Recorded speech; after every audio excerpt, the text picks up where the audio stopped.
Hello guys, back with another video, although this one's not going to be what you usually expect from my channel. This is something that I've put off doing for quite a long time, but I finally feel I'm basically ready to say it.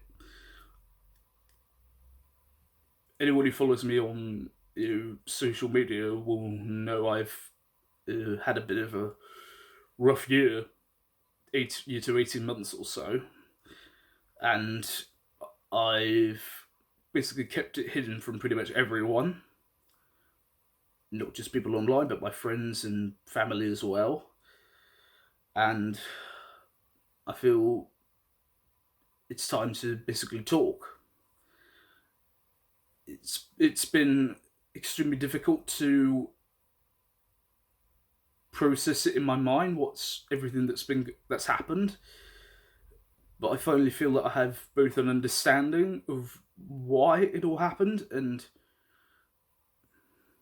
I finally feel like I have a direction again. So I'm going to basically try to tell you this from a narrative standpoint and try to my best not to get too emotional so that you guys can understand what has happened. So here goes.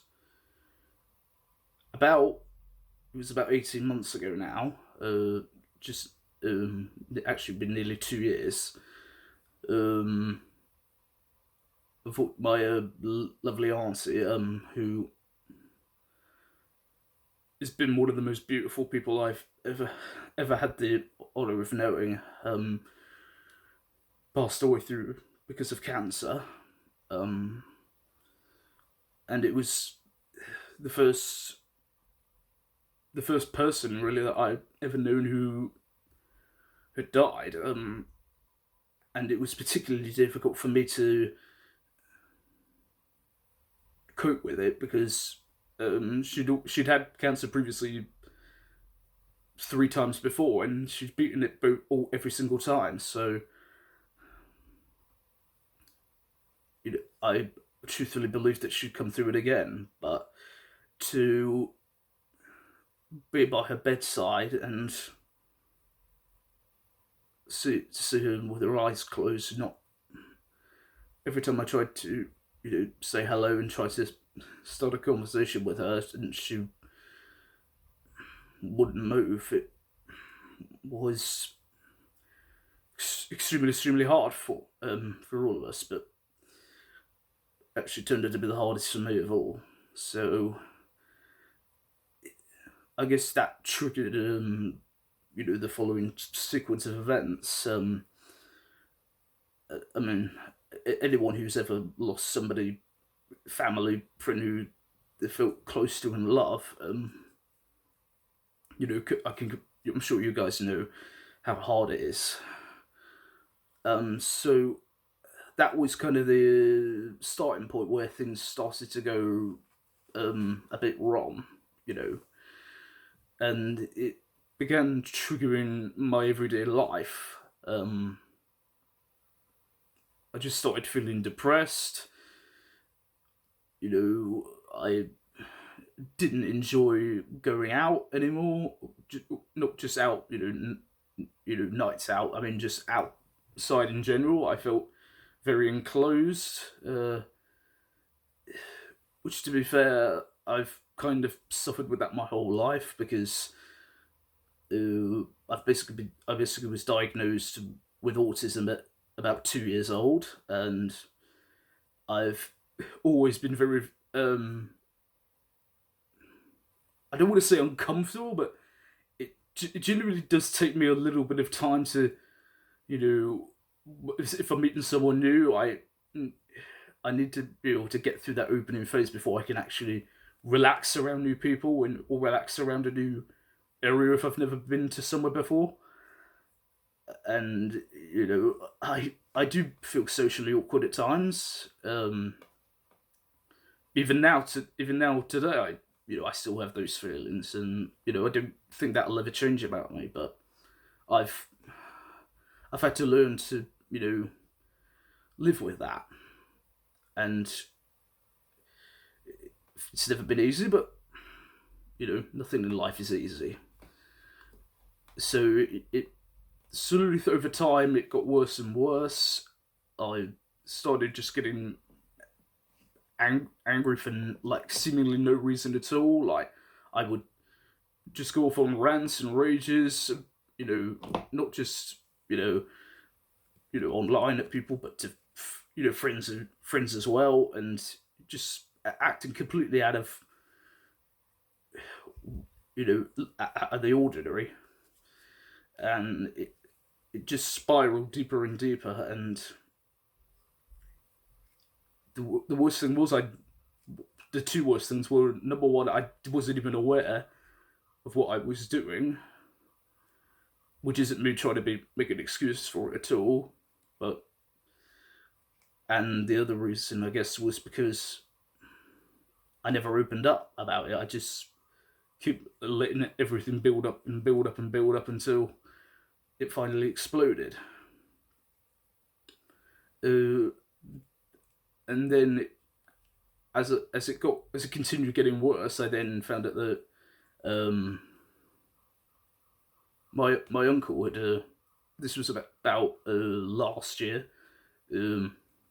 My uncle died as well because of cancer, and what made, even though I wasn't as close to him as I was to my eye, what made that even harder was the fact that he never told anybody about it, and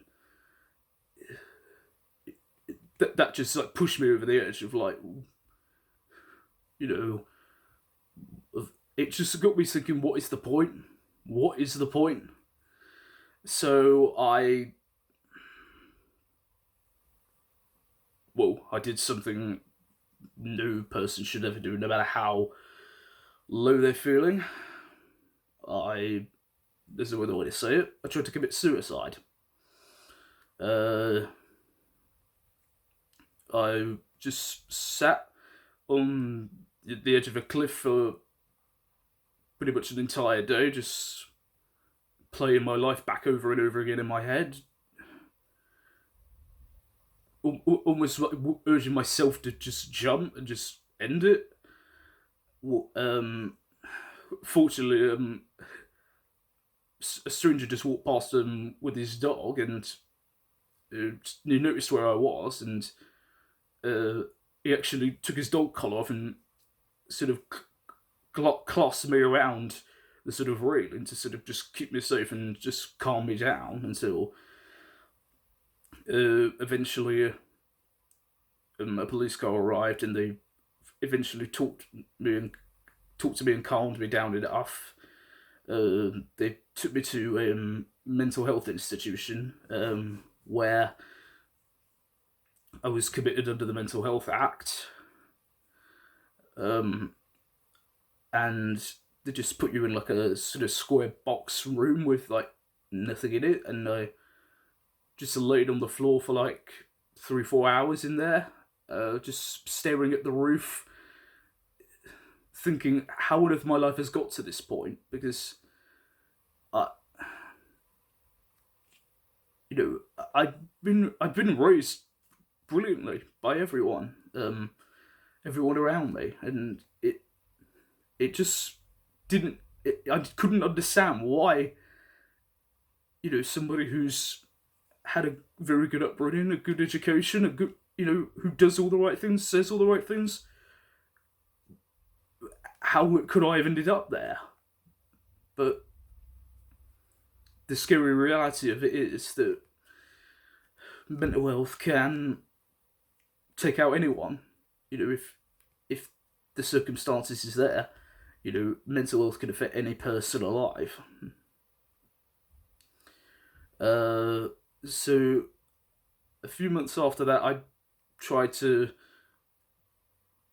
put that incident behind me, but the problems were still there. And again, I made the cardinal sin of not talking to anyone. And eventually I ended up leaving home for a couple of weeks. I just felt I can't stay here. I need to move. I need to almost like start again. And I thought in my head maybe that's the best way to deal with this. Just wipe everything clean and just start reset and start new again in life. That, of course, was another stupid idea of mine. And I know many of you guys on social media who follow me heard about my situation, contacted my family as well to ask if I was alright, and I cannot express how humbling it was to see that so many of you guys were worried for me, and it made me realise that there are great people out there who will care for you. And so, once that had all happened, I finally decided, no, enough is enough of this. I've got to get a grip of myself and put my life back together, or at least try to start the pieces of feeling better about myself. So I took some counselling from the crew's bereavement care, and the people there who I spoke to were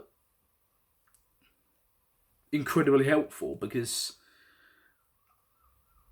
this is the thing that when many people suffer from mental health, something that gets thrown around a lot is, why don't they talk to anyone? It's because, and I know this because I went through it. You can't talk to family or friends about it because you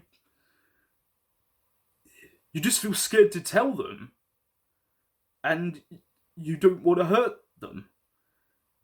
Talking to a stranger or just a random person, or even like what I'm doing now, talking to you guys.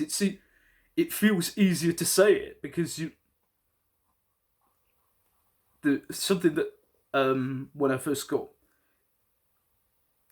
taken away from the cliff to the mental institute, the guy who I met there said something that is very true. Because so many family and friends have an emotional attachment to you, they not necessarily that they'll just tell you what you want to know, but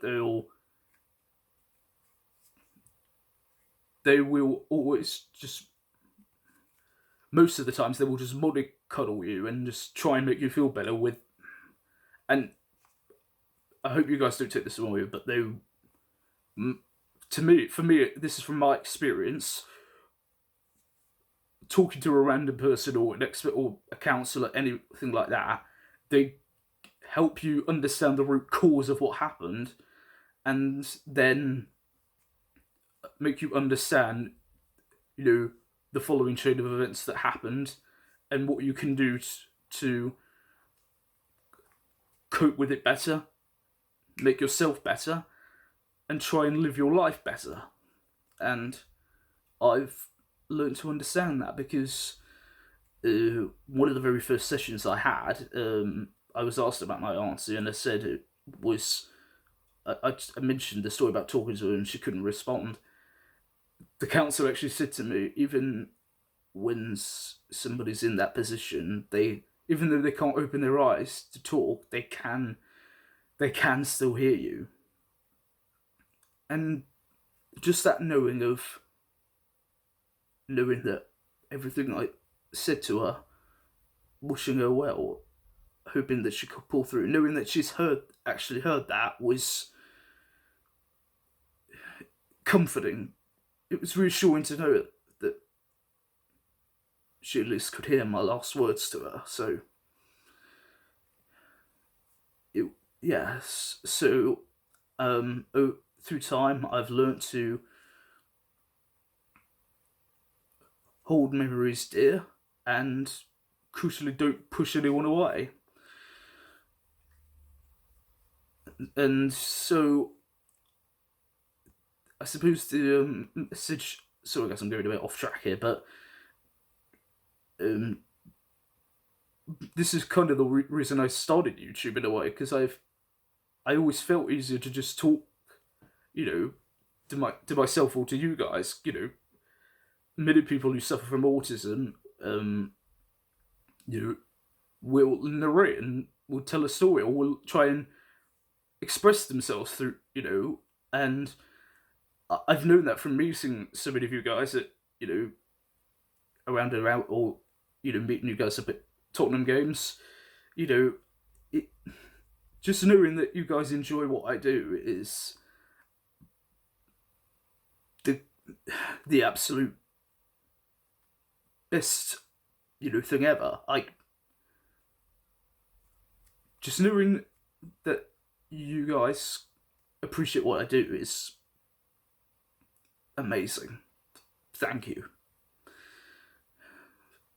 So I'm gonna round this off with a little message for anyone who is suffering with any kind of mental health problem, or,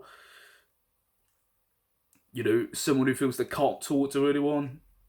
You know, please get out there, get help, and even if it's just, a random someone sitting on in a bench on a park somewhere. You know, if you feel you want to talk to them, do it. Get it out of your system. Do not make the mistakes I made.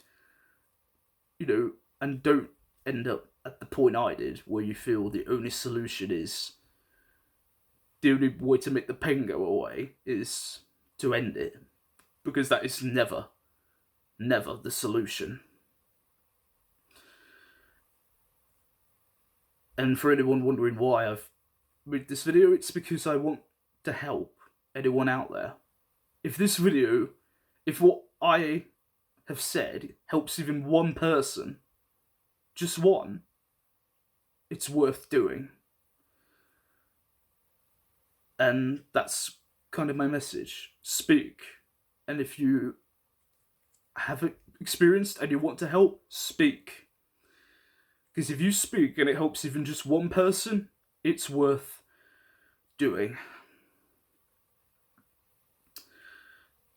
So I'm back on the road. It's still a struggle. Believe me, I'm not. I don't think I'll ever be a normal person. Trust me, guys. But I'm getting there. I'm recovering slowly. And yes, as I said, be there for each other. Anyone who suffers from mental health, if I could come back from, the state that I was in, I know that you guys can do it too. Speak. That's my message. Speak. Anyway, I'm gonna leave it there. Thank you, guys. I said, if this helps anyone, then it's worth me doing this. Thank you guys for watching. I'll see you soon. Bye bye.